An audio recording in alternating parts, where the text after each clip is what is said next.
What's going on, everybody? This is Houston Carson, and I'm filling in for Steve Fullhart for the first Den Wars of the year. And we were on the road to Winter Warfare, our biggest event of the winter. And we have so many big matches lined out for you.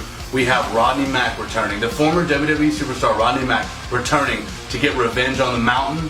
We have Zane Valero, who also wants revenge against a very game Jay Alexander. But they won't just have any regular match. They're going to have a 2 out of 3 falls match. And possibly the biggest news happening at Winter Warfare is the longest reigning Lions Pride Sports champion, Moonshine Mantell, returns to Lions Pride Sports. But he doesn't just return for any match. He returns to try to get that Lions Pride Sports championship back around his waist. But Winter Warfare is still days away. But today is Den Wars. And on this episode, you're going to hear from the 7-foot-tall Drake Durden.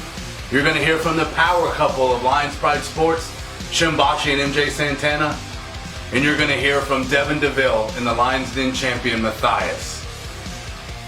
And not only are you going to hear from those superstars, but we're going to give you the action you've been wanting.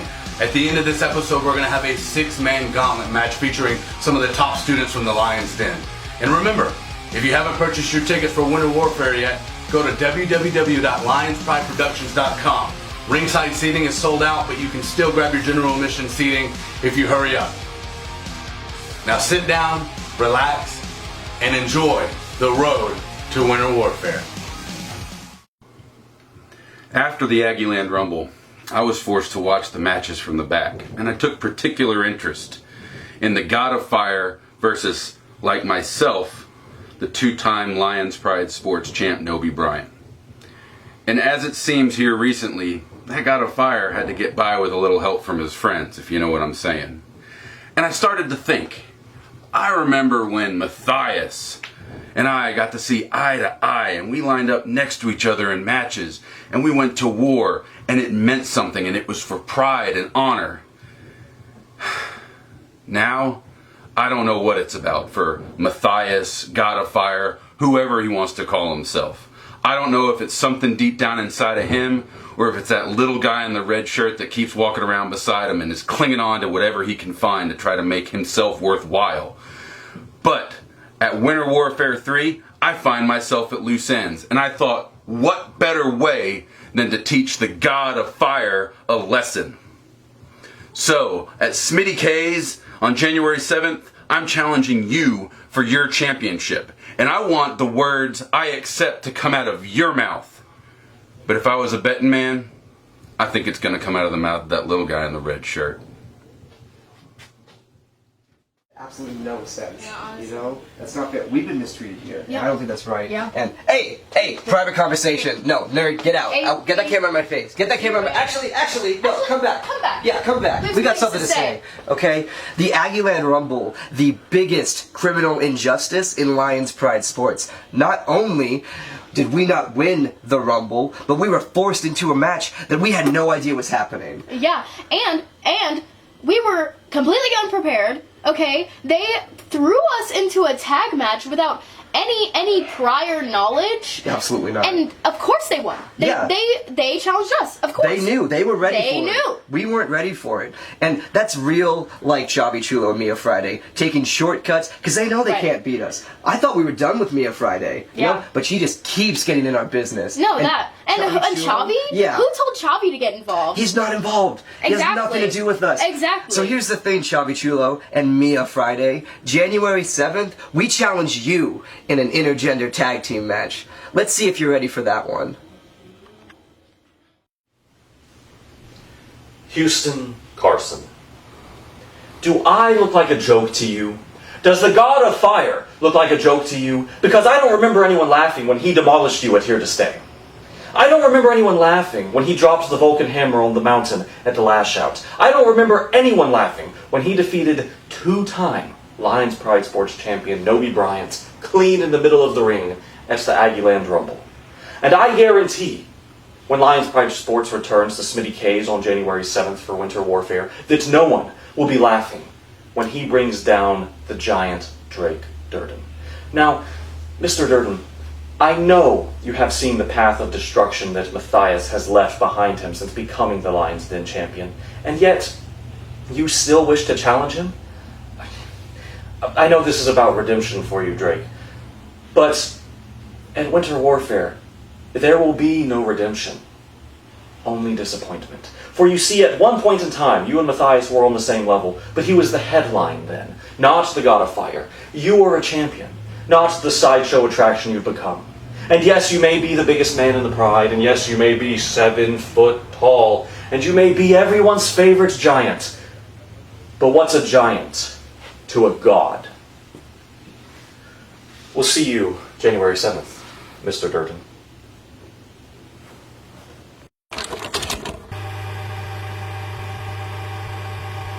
The patient suffers from an extreme case of dissociative identity disorder and bipolar personality disorder. To put it quite simply, he has a split personality.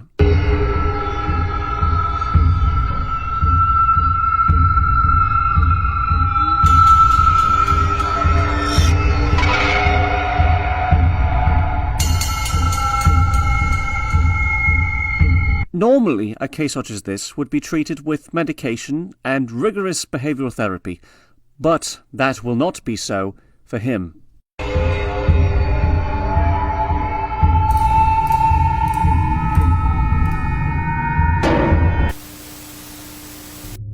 The patient lives in a perpetual state of paranoia and is obsessed with something called the yellow sign, which he claims follows him everywhere he goes.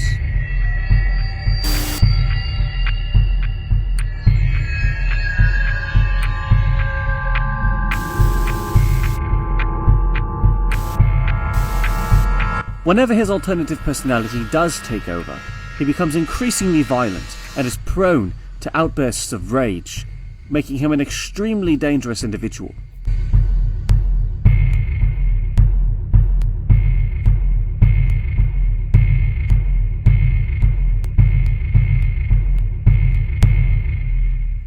If an outlet to satisfy these cravings for violence cannot be found, he will not be able to function in everyday society.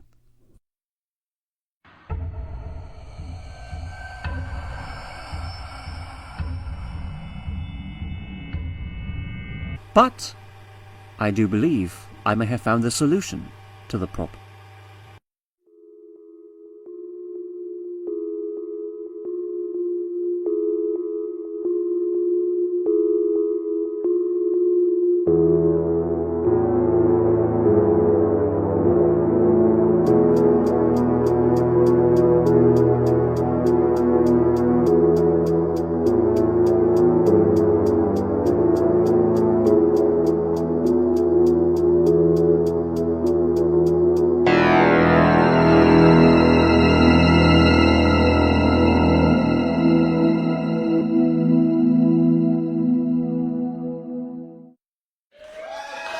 Houston Carson here, filling in for Colby Primo, and we are live from the Lions Den for Den Wars. We have a 6-man gauntlet match set up for you. Here we go.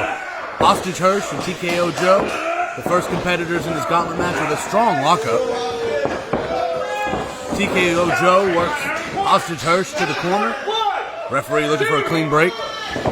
Oh, and TKO Joe does not give him a clean break. Strong gut kick right there to the midsection. Hostage Hirsch with the up and over. Oh no, is it Creep Show? This quick into the match. 2, 3. Hostage Hirsch advances to the next round of this gauntlet match. TKO Joe has been knocked out.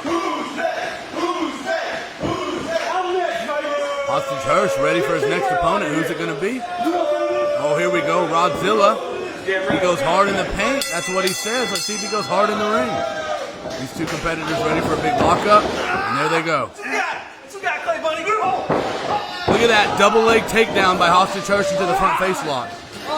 Now, I doubt Rodzilla will tap from this, but we haven't seen much from this competitor. Look, there's a wrestler in there. There's a wrestler in Rodzilla.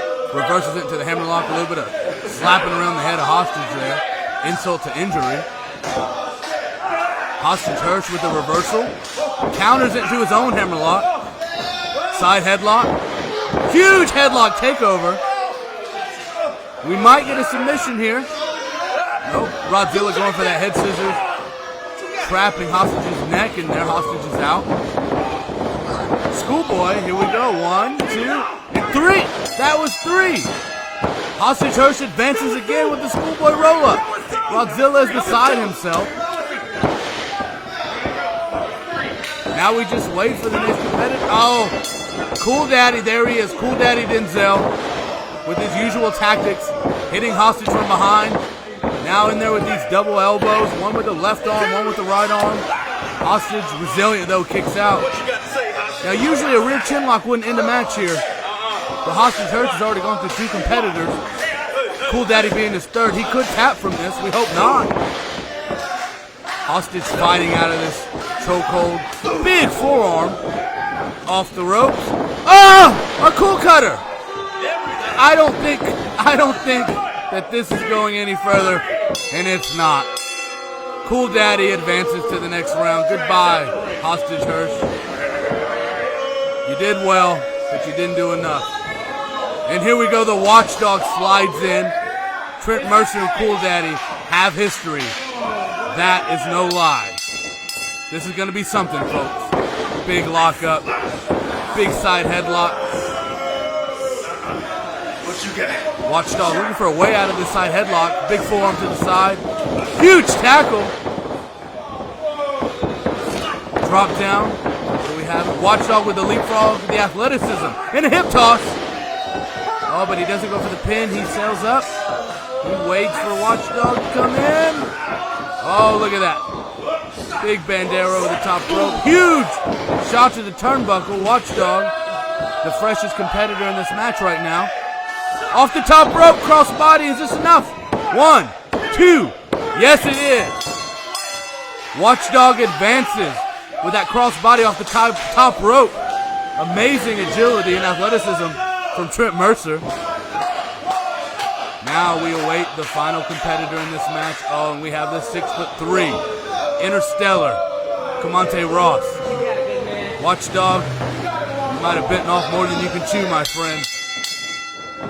These two have a history of mat wrestling, amateur wrestling, both high school wrestlers, but Kamante Ross taking the cheap way out, knee to the gut, forearm to the back. Oh, huge right hand. As you can see, Watchdog covering his face. I don't know if he's busted open there. Huge kick to the midsection by Kamante Ross. It's got to be a size 14 boot. Kamante Ross with a big Irish whip here. Goes for Event Horizon.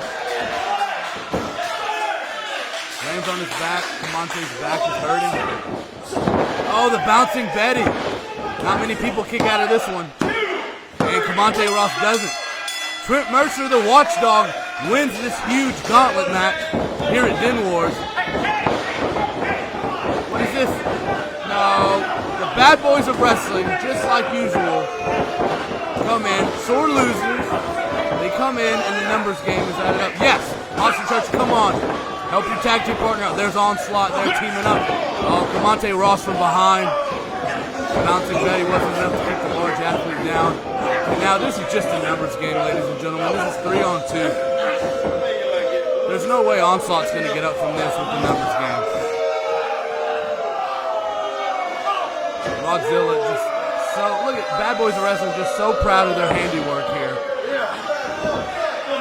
I just have a feeling this isn't the last we're going to see of these competitors in the ring together.